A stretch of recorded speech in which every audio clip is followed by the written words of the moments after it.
समस्त praise Lord नमस्कार। प्रभु महानाम धन्यवाद हो। प्रिय प्रभु लोक माने प्रभु आज आम दया और अनुग्रह करी आज पवित्र दिन देखाई अच्छा तेणुक मो सर्वशक्तिमान प्रभु आपण परमेश्वर को धन्यवाद ज्ञापन करे। विशेषकर आज new life in Christ YouTube channel माध्यम रे प्रत्येक रविवार दिन प्रसारित होतिबा शांतिर वार्ता कार्यक्रम को प्रभु यीशु ख्रीष्ट मधुमय नाम रे मो आपण मान को सुस्वागत जनावछि। प्रिय प्रभु लोक माने विशेषकर प्रभु जो समय देइछन्दी एही समय रो सदुपयोग करबा निमंते परमेश्वर वाक्य रु अल्प समय आमे अध्ययन करिबा। आज अध्ययन शीर्षक हम no but unless you repent will be perish. ना किंतु मन परिवर्तन न कले विनष्ट हेब। प्रिय प्रभु लोक माने एही शीर्षक पर आमे आज अल्प समय अध्ययन करिबा। आमे लोक लिखित सुसमाचार तार 13 अध्याय 1 रु 9 पद पर्यंत आमे ताहा पाई परिबा। एठारे प्रभु यीशु ख्रीष्ट स्पष्ट भाव में मन परिवर्तन विषय रे एठारे से शिक्षा देउछंती। मु गोटे पद पढ़िबा को चाहिबी 3 पद पढ़िबा को चाहे। लेखा अछि मु तुम मानन को कहूछि ना किंतु मन परिवर्तन न कले तुम्हे माने समस्ते सही प्रकारे विनष्ट हेबो। प्रभु एही पठित वाक्यांश द्वारा आम प्रत्येक को आशीर्वाद करंतु आमेन। प्रिय प्रभु लोक माने प्रभु एठारे स्पष्ट भाव में गोटे कथा ए गोटे विषय 2 थर से पुनरुक्ति करुचंती ना किंतु मन परिवर्तन न कले समस्ते सही प्रकार विनष्ट होबाकू पड़िबो। तामाने ना माने कही जने किछि कहूथिले तेणु करी प्रभु यीशु सही विषय को काटिकी सेटा नहीं किंतु एटा माने समस्ते मन परिवर्तन जदि करिवे नहीं समस्ते विनष्ट हेबे। तामाने लोक माने कहूथिले को विषय कहूथिले माने सेटा 2टा विषय रे से माने प्रश्न पचारिले। प्रथम कथा जे गालिलिय मानंगर से मानंगो जो हत्या करिथिले बळी रे रक्त तांगर मिश्रित करा जायतिला। एवं द्वितीय विषय जोड़ा कि सिलोहरे 18 जन को ऊपर प्रहरी गृह पड़ी से मानंगर प्राण जायतिला। तो सेही 2टा घटना नै कि प्रचारुचंती जे एई माने कोन अन्य मानंग थारु अधिका पाप करिथिले बोली सेही दंड पाइले कि। एही प्रश्नर उत्तर रे प्रभु यीशु कहउचंदी ना किंतु मन परिवर्तन न कले तुम्हे माने मध्य समस्ते विनष्ट हेबो। ता माने प्रभु एठारे कोन कहबा को चाहुचंदी जे कोनोसी समस्या कोनोसी घटना जदि अकस्मात वर्तमान आसी जाउची सेही विषय नै अन्य को आमे विचार करिवार आवश्यकता नाही। काहे कि ना मन परिवर्तन जदि करिबा नाही अन्य को विचार करिबा समय रे जानी रखिबार छी जे शेष दिन रे आमर मध्य विचार रही अछि। तेणु करी प्रभु कहउचंदे से विचार जेमति कि दंड निमंते आमर विचार न होबो सेथि पई एबे समय हला मन परिवर्तन करिबा। प्रिय प्रभु को लोक माने त मो कहिबा को चाहिबी जे मन परिवर्तन कोन पई करिवार अछि। एवं जने लोक जदि दंड माने पाउची समस्या रे जाउची रोग रे पड़ी जाउची अनेक जातना दे जाउची से अधिका भूल करि देइची बोली सेटा से सहय करूची ताहा नुह किंतु हम समस्ते पापर अधीन टू रोमियो 3 रो 10 पद एवं 23 पद लेखा আছে समस्ते पाप करि अछंती एवं ईश्वरंकर गौरव रु रहित होय अछंती। प्रिय प्रभु लोक माने ता माने आमे समस्ते जदि पाप करि अछु ता माने समस्त को मन परिवर्तन करिवार आवश्यकता रहिछि। ता माने समस्त को पय विचार सुनिश्चित होते से जे कोनोसी धर्म रो जे कोनोसी जाति रो से जे कोनोसी धर्म रो डिंडिम मारी भूलु थाउ ना काहे कि शेष दिन रे विचार सुनिश्चित होते जे विचार दिन रे जने मन परिवर्तन करिछि कि नाही ସେଦିନ ତାହା ବିଚାର କରାଯିବ। ଯଦି ଜଣେ ପରିବର୍ତ୍ତନ ହୋଇଛି ସେ ଉଦ୍ଧାର ପାଇବ, ଯଦି ଜଣେ ମନ ପରିବର୍ତ୍ତନ କରିନାହିଁ ସେ ନିତାନ୍ତ ବିନଷ୍ଟ ହେବ। ତ ତେଣୁକରି ପ୍ରିୟ ପ୍ରଭୁଙ୍କ ଲୋକମାନେ, ପ୍ରଭୁ ଯୀଶୁଙ୍କୁ ଯେତେବେଳେ କି ଅନେକ ସେଠାରେ ଗୋଟେ ପ୍ରଶ୍ନ ଆସିଲା ଯେ ଏହି ଜହନ 9 ଅଧ୍ୟାୟ 2 ପଦ ପଢିଲେ ଆମେ ଦେଖିପାରିବା ସେଠାରେ ଗୋଟେ ପ୍ରଶ୍ନ ଏମିତି ଅଛି ଯେ ଏହି ଯୋଉ ଅନ୍ଧ ବ୍ୟକ୍ତିଟି ଅନ୍ଧ ହୋଇଅଛି ତାର କଣ ପାପ ଯୋଗୁ ନା ତା ବାପା ମା ଭୁଲ କଲେ ବୋଲିକି ସେ ତାର ଚକ୍ଷୁ ଦେଖା ଯାଉ ନାହିଁ? ସେ ସମୟରେ ପ୍ରଭୁ କହିଲେ ତାର ବାପା ମା ପାଇଁ କି ଆର ପାପର କାରଣ ନିମନ୍ତେ ନୁହଁ, କିନ୍ତୁ ଈଶ୍ୱରଙ୍କର ମହିମା ଯେଭଳି ତାଠାରେ ଦେଖାଯାଏ ସେଥିପାଇଁ ସେ ଅନ୍ଧ ହୋଇଅଛି। କିନ୍ତୁ ଏଇଟା ଗୋଟେ ଅଲଗା କଣ୍ଟେକ୍ସଟ, କିନ୍ତୁ ଯାହା ଆମେ ଅଧ୍ୟୟନ କରୁଛୁ ସେଠାରେ ଯେମିତି ଲେଖା ଅଛି ଯେ ତାର ଅର୍ଥ ହେଲା, ଲୋକ ଯାହା ଆମେ ଅଧ୍ୟୟନ କଲୁ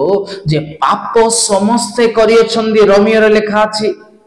ତାମାନେ ନିଜର ଧର୍ମ କର୍ମ ଦ୍ୱାରା କିଏ ଧାର୍ମିକ ଯେହେତୁ ହୋଇପାରୁନାହାନ୍ତି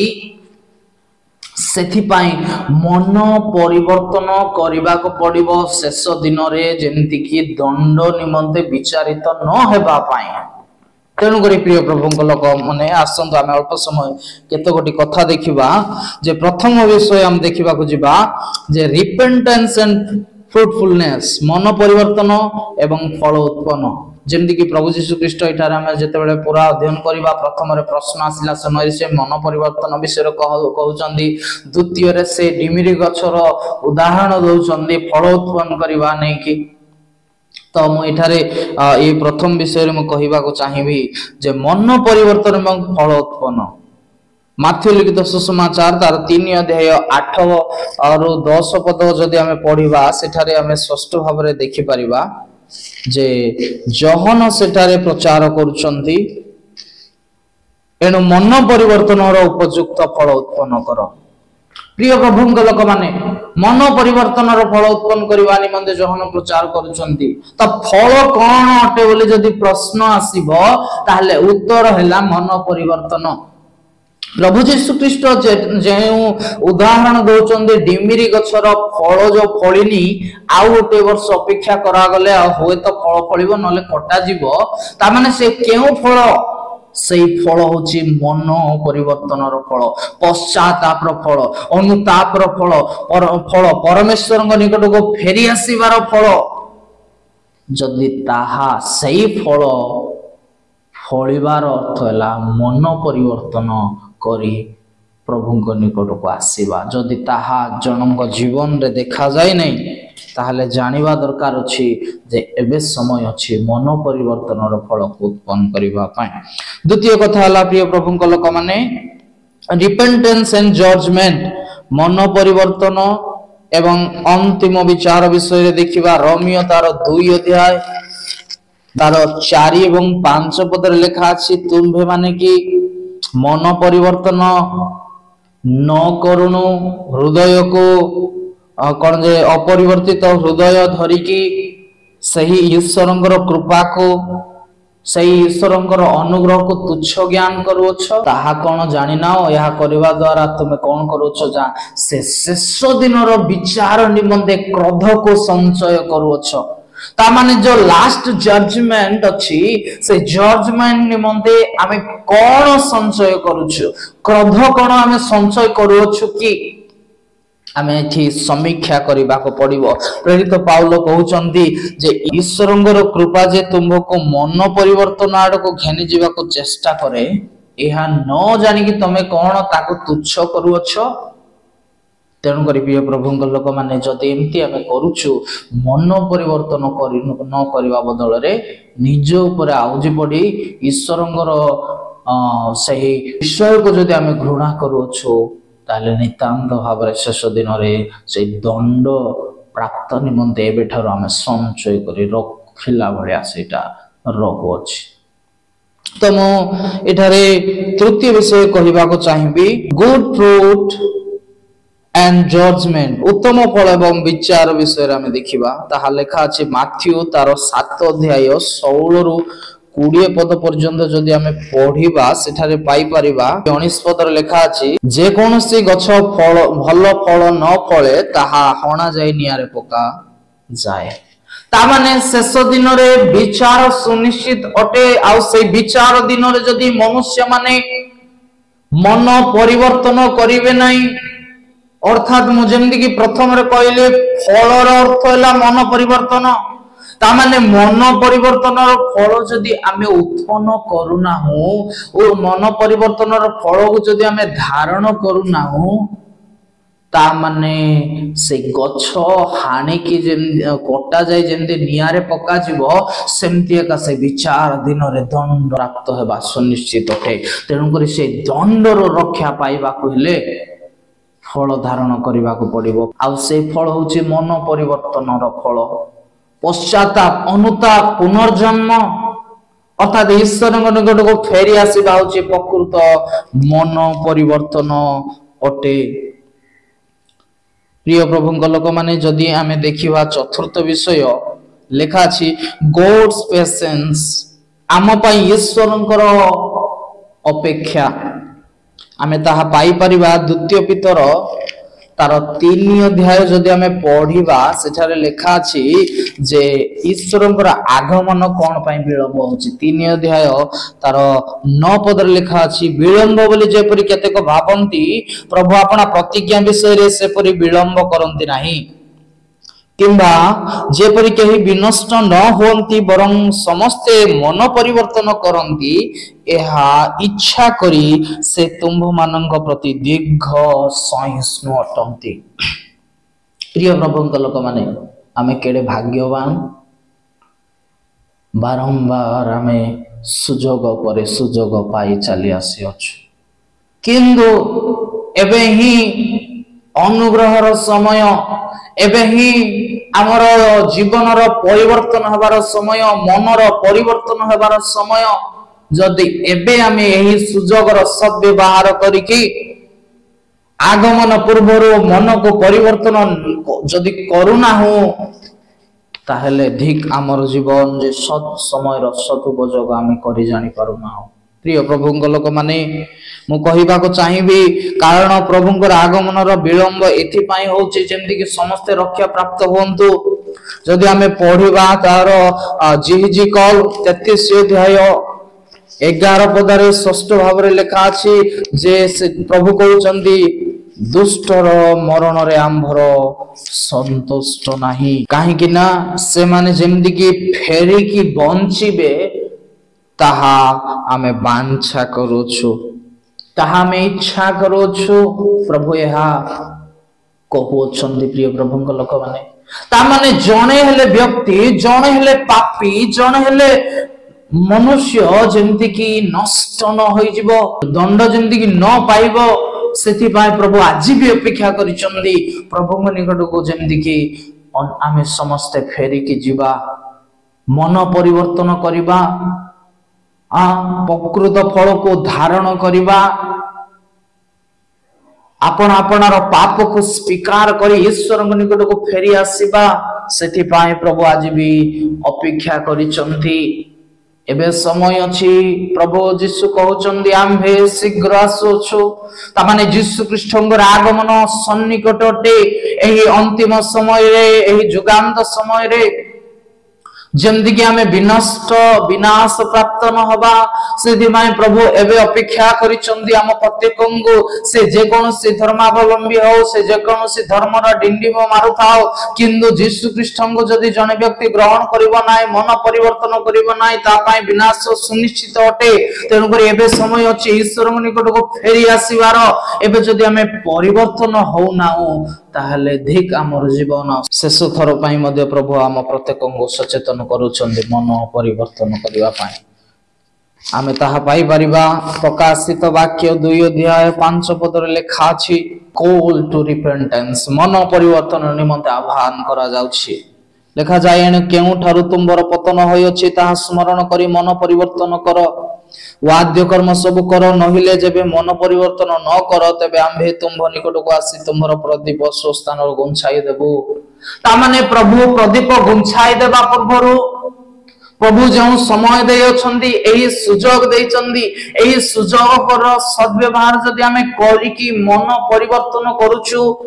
प्रभुଙ୍କ आडको फेरुछु परमेश्वरଙ୍କ आड निकटको फेरुछु ताहले आमे भाग्यवान हटु किंतु प्रिय प्रभुଙ୍କ लोक माने जदि हायो हायो जदि आमे मन परिवर्तन न करी एही प्रकार हमर जीवन त्याग करूछु ताहले हमर सही शेष दिन रे कोन परिस्थिति हेबा को जाउछि कोन आम जीवन रे घटिबा को जाउछि ता कहिबा एक भयंकर विषय अटे तेणुकर समय थाउ न फेरिबा दरकार अछि प्रिय प्रभुଙ୍କ लोक माने तो मन परिवर्तन जेमि कि प्रथम रे कहली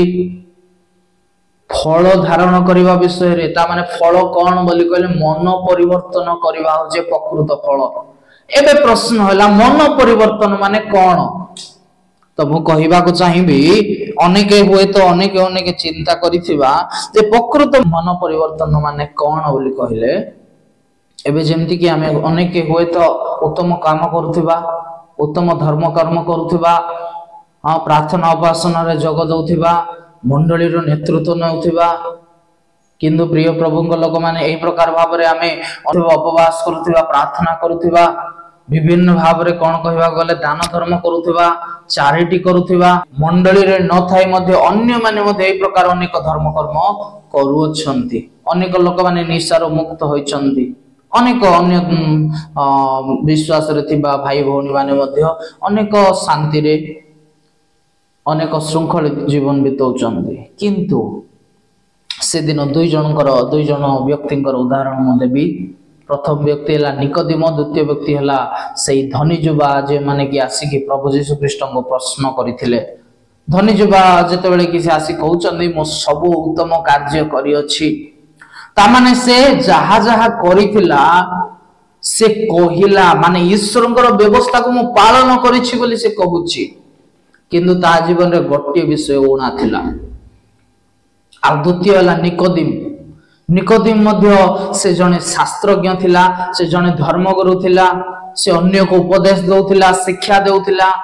ता माने से जने मान्यगण्य व्यक्ति होइथिला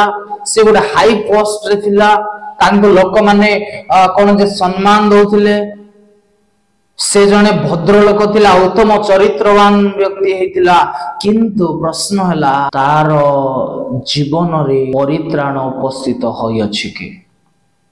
रक्षार अनुभूति से पाई अछि कि प्रिय प्रभुଙ୍କ लोक माने से शेष दिन रो विनाश रु से कोन उद्धार पाई परिबो कि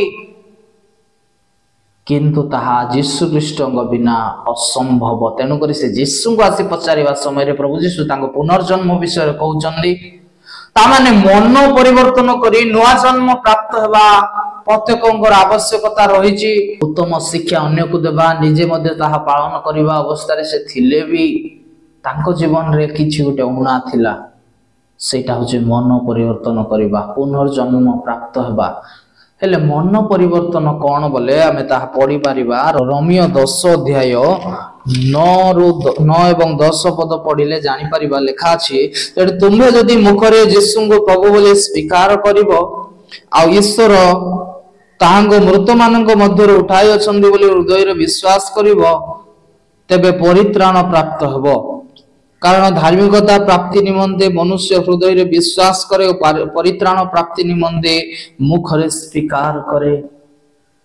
एहा होछि मन परिवर्तन रो प्रकृत रहस्य ता माने प्रकृत मन परिवर्तन रो फल धारण करबा होछि यीशु ख्रीष्टन को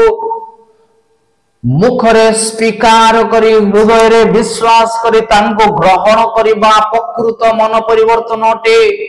से दिन निकोदेम ताहा अनुभव करि पारि नथिले से दिन धनी जुबा तांको जीवन रे ताहा अनुभव करि पारि नथिले अर्थात यीशु ख्रीष्ट तांको जीवन रे नथिबारो तांको जीवन रे गोटे शून्य स्थान थिला आ से शून्य स्थान केवल यीशु को द्वारा ही पूर्ण होई पारिबो सेथि पय निकोदेम एवं धनी जुबा यीशु को निकट आसीथिले प्रिय प्रभुଙ୍କ लोक माने मु कहिबा को चाहिबी से समय रे प्रभु यीशु से माननको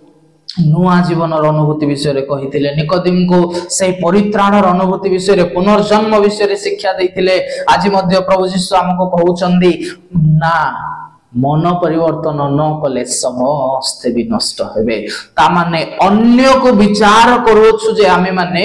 शेष दिन रे आम समस्तन को पाई विचार अछि। से जने ख्रीष्ट विश्वासी हे थाओ, अन्य धर्म को मानिबा व्यक्ति हे थाओ, समस्तन को पाई विचार सुनिश्चित। आ से गोटिए परमेश्वर जे कि स्वर्ग एवं पृथ्वी निर्माण करता अटंदी, प्रत्येक जनमंडली को सृष्टि करि अछंदी, प्रत्येक विषय रो सृजक अटंदी। से आपनार पुत्र को जगत को पठाइले। प्रभु यीशु ख्रीष्ट से जगत को आसी क्रूसरे मृत्युवरण कले, तृतीय दिन रे समाधि रे पुनर्थित ही से स्वर्ग को जीवा पूर्व शिष्य मान को आदेश कले जाई तुमे माने मन परिवर्तन रो सुसमाचार प्रचार करो। जो माने विश्वास करिवे से मान को मंडली संयुक्त कराओ, जल रे बपतिस्मा दियो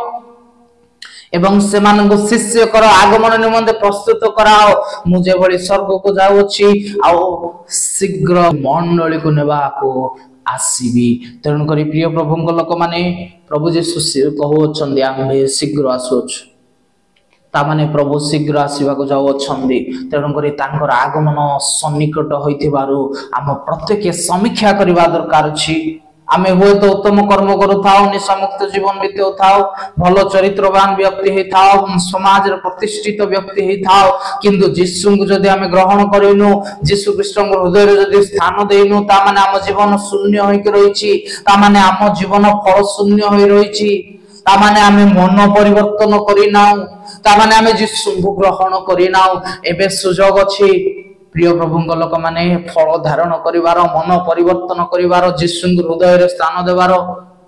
जदि एही सुजोगर सद्व्यवहार करी परमेश्वर को निकट को आमे फेरी आसुनु, ताहले अधिक हमर जीवन। तेणु करी आज आमे समीक्षा करिबा प्रकृत रे कोन प्रभु मु तुमर योग्य होय अछि कि प्रभु से विनाश रे मु उद्धार प्राप्त हेबा चाहू छी। मते तुमे पवित्र कर, तुम रक्त दे मते परिष्कृत कर। मु आज तुम निकट को फेरो छी, मोर मन को बदलाओ छी, तुम निकटवर्ती हेउ छी बोली कि ईश्वर को निकट रे समर्पित हेबार समय अछि। तेणु कर आसंद निज को समीक्षा करिबा एवं आपण आपणार पाप दोषरु फेरी ईश्वर को निकटवर्ती हे मन परिवर्तन करी, मन परिवर्तन रो उपयुक्त फल उत्पन्न करी आगमन निमंते प्रस्तुत हबा। प्रभु एही संक्षिप्त आलोचना द्वारा मते पुणी आपण माननको बाहुल्य भाव रे आशीर्वाद प्रदान करंतु। आमेन। प्रिय प्रभुंक लोक माने आपण माने शेष पर्यंत धैर्य धरी एही वार्ताटी को देखिथिबारु प्रत्येक को प्रभु यीशु ख्रीष्टंग मधुमय नाम रे बहुत बहुत धन्यवाद एवं साधुवाद ज्ञापन करूअछि। Praise the Lord. नमस्कार।